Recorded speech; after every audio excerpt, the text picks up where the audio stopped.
सुरगाणा तालुक्यात सलग तिसऱ्या दिवशीही भूकंपाचे सौम्य धक्के जाणवत असताना दुसरीकडे अनेक शेत जमिनींमध्ये भेगा पडल्या असून त्यामध्ये पावसाचे पाणी साचल्याने जमीन आणखी खचण्याची शक्यता बळावली आहे। इगतपुरी तालुक्यातील आंबेवाडी येथे डोंगराचा मोठा भाग खचून मोठा दगड, गोटे आणि मुरुम वेगाने खाली येत शेती खरवडून निघाली आहे। आदिवासी भागातील शेती पूर्ववत करण्यासाठी ड्रोनद्वारे सर्वेक्षण केले जात आहे। मागील 3 दिवसांपासून सुरगाणा, पेठ आणि दिंडोरी तालुक्यातील भूभर्गात हालचाली होत आहेत। सुरगाण्यातील बोरगाव परिसरात सोमवारी रात्री पुन्हा भूकंपाचे सौम्य धक्के जाणवले। दुसरीकडे इगतपुरी तालुक्यात सह्याद्रीच्या डोंगरांमधील डोंगराचा अक्षरशः भाग खचलेला आहे। डोंगरात चरीसारखे भाग तयार होऊन पाण्याचा प्रचंड जो ओहळ वाहू लागला। या प्रवाहासोबत मोठे दगड, माती आणि मुरुम वेगाने खाली येऊन वनपट्टेधारक तसेच खाजगी जमीन मालकांच्या शेतात पसरली। त्यामुळे शेती पूर्णपणे खरवडून निघाली।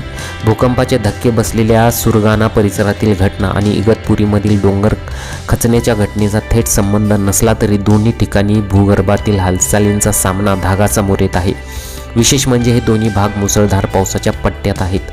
3 दिवसांपासून भूकंपाचे सौम्य हादरे सहन करणाऱ्या सुरगाणा तालुक्यातील परिस्थितीबाबत तहसीलदार रामजी राठोड यांनी जिल्हाधिकारी आयुष प्रसाद आणि जिल्हा आपत्ती व्यवस्थापन कक्षाला पत्राद्वारे माहिती दिली। शेत जमिनींना तडे गेल्याने निर्माण झालेल्या संभाव्य धोक्या लक्षात घेता भूवैज्ञानिक तसेच तज्ज्ञांकडून परिसराची पाहणी करणे आवश्यक असल्याचे त्यांनी नमूद केले आहे।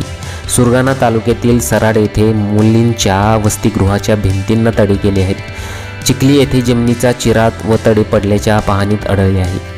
तसेच मालेगाव येथील एका गटात सुमारे 35 ते 40 मीटरपर्यंत जमीन खचल्याचे अथवा खालीवर सरकल्याचे निदर्शनास आलेले आहे। तसेच राशा येथील सोमाये भोये यांच्या शेतातही जमिनीला भेगा पडल्याची माहिती तहसीलदार राठोड यांनी दिलेली आहे।